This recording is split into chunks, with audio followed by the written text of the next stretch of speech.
யாருக்கு அவன் பைத்தியக்காரன்? உன் வாழ்க்கை வருதுக்குன்னா அதுக்காக என் லைஃப் நீ வந்து கப்பா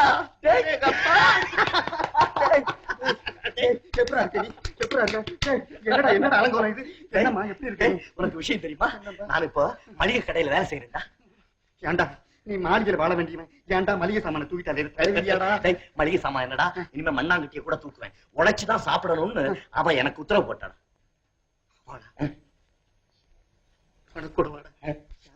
வானகமும் வையகமும் கண்டிராத அழகு தேவதை என் காதலி. நடு ரோட்ல என்ன பேச்சு? வேண்டாம் பயப்படுற. யார் அது? நீ இப்ப என்னமோ சொல்லி. வானகமும் வையகமும் கண்டிராத அழகு தேவதை உன் காதலியா? இவர்கள் தான் மதிப்புக்குரிய அப்பாத்துறை அவர்களின் செல்வி மாலதி. மாலதி, நாங்கள் இருவரும் சிறு வயது முதல் கொண்டு ஒன்றாக உண்டோம், உறங்கினோம், பள்ளியில் படித்தோம், பாலிய நண்பர்கள். ஆனால் நான் இப்ப இருக்கிற ஸ்தானத்துல இருக்க வேண்டியவன் இவன். இவன் இப்படி ஆயிட்டான். வாங்க போலாம். அதான் நான் சொன்னாலும்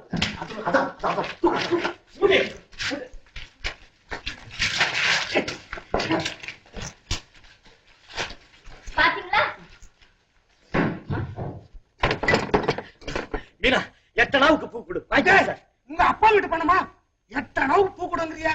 என்ன சார் நீங்க பக்தி பண்றதுல ஏன் சார் கஞ்சத்தனம்? நிறைய பூ பட்டா தான் சார் நிறைய புண்ணியம் கிடைக்கும். அப்படியா?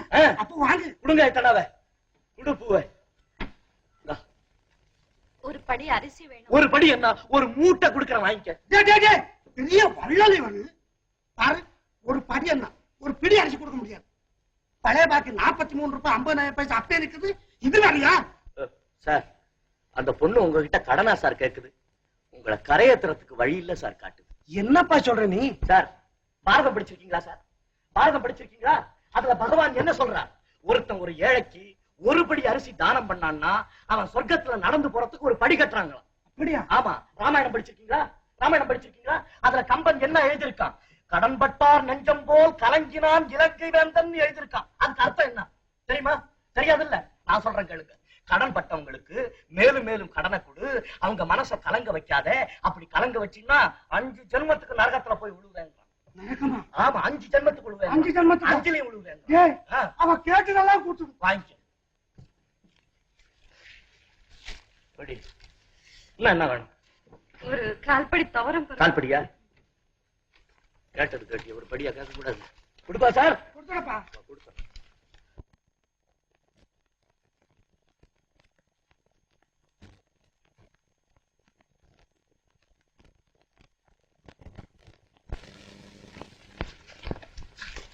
ஐயா, இது என்ன இவ்வளவு கயிறை சுத்துறீங்க? ஓஹோ, அதுவா? இந்த கைத்தை புடிச்சுக்கிட்டு தான் இது வழியா என்ன முதலாளி சொர்க்கத்துக்கு ஏறி போறேன். கதை பார்க்கணும்.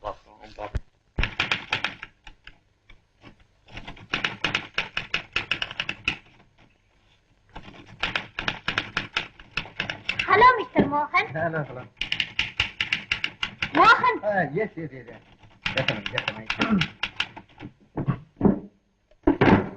எப்ப பார்த்தாலும் என்ன வேலை?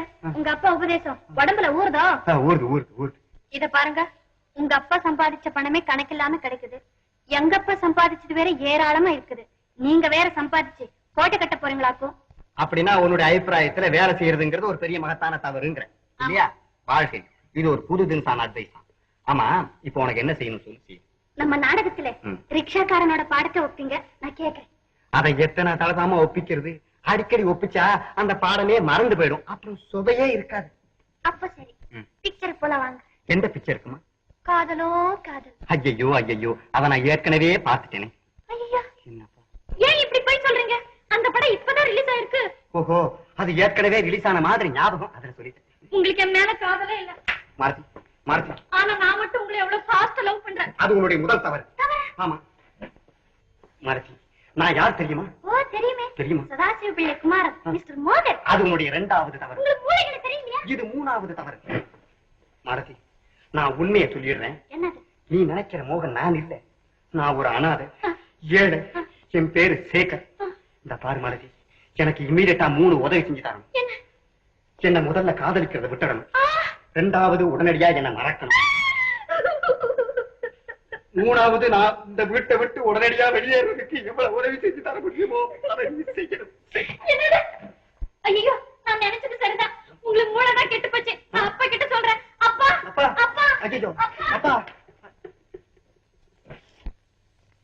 அப்பா அப்பா மோகன் என்னென்னமோ வளர்றாரப்பா, பைத்தியம் மாதிரி. நீ ஒரு பைத்தியம். நீங்க ஒரு பைத்தியம்ப்பா. ஆமா, நிஜமாகவே வளர்றாரப்பா. அவரு மோகன் இல்லையா, ஏழையா, அனாதையா, என்னென்னமோ சொல்றாருப்பா. திருட்டு பைய நம்ம கிட்டே கரடி விடுறானா? என்னப்பா சொல்றீங்க? நீ ஒண்ணும் பயப்படாதம்மா. அவன் உன்னை பரீட்சை பண்ணி பாக்குறான். நீ அவனை காதலிக்கிறியா இல்ல அவனுடைய பணத்தை காதலிக்கிறியான்னு. அப்படியா? ஆமா, அதனாலதான் இப்படி எல்லாம் ஏழை கீழன்னு டூப் படிக்கிறான். நீ இதெல்லாம் நம்பாத. சரியப்பா, இனிமே அவர் என்ன சொன்னாலும் நம்ப போறது இல்ல. கரெக்ட்.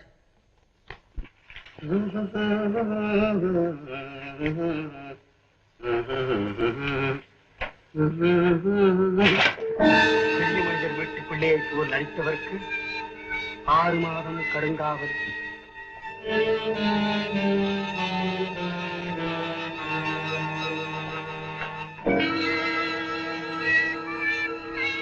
என்ன இது? மோகன், காதல் முற்றியதா பைத்தியம்? எப்ப பார்த்தாலும் உங்களுக்கு கேலிதான். வாங்க போலாம். வாங்க. வீணா, வீணா, எங்க பாரு. இன்னைக்கு வியாபாரம் ஒன்னும் சரியா நடக்கல, அதனால வீட்டுக்கு போறேன். வியாபாரம் சரியா நடக்கலையா? சரிதான், உனக்கு வியாபாரம் செய்ய தெரியல. இத பாரு, நான் வியாபாரம் செய்யறேன். பூ வேணுமா சார்? பூ எனக்கு பூ வச்சுக்கிற பழக்கம் இல்ல. உங்க சம்சாரத்துக்கு அந்த பழக்கம் இருக்குது சார். அட, எனக்கு அவளுக்கு ஒரு வாரம் சண்டைப்பா, பேசுறது கூட இல்ல. அப்ப ரொம்ப நல்லதா போச்சு சார். இந்த பூ தான் உங்க சண்டையை சமாதானப்படுத்துற தூதுவன். இந்த பூவை கொஞ்சம் வாங்கிட்டு போனீங்கன்னா உங்க சம்சாரம் நீங்க கூப்பிடாம வீட்டு கதவு திறப்பாங்க சார். ஏதாவது விடமாட்ட போல இருக்கா சார்? சரி, ஒரு நாள் கூட நீ விளம்பரம் இல்லாக்காத வேலை செய்ய வேண்டாம்ப்பா. ஆமா சார்.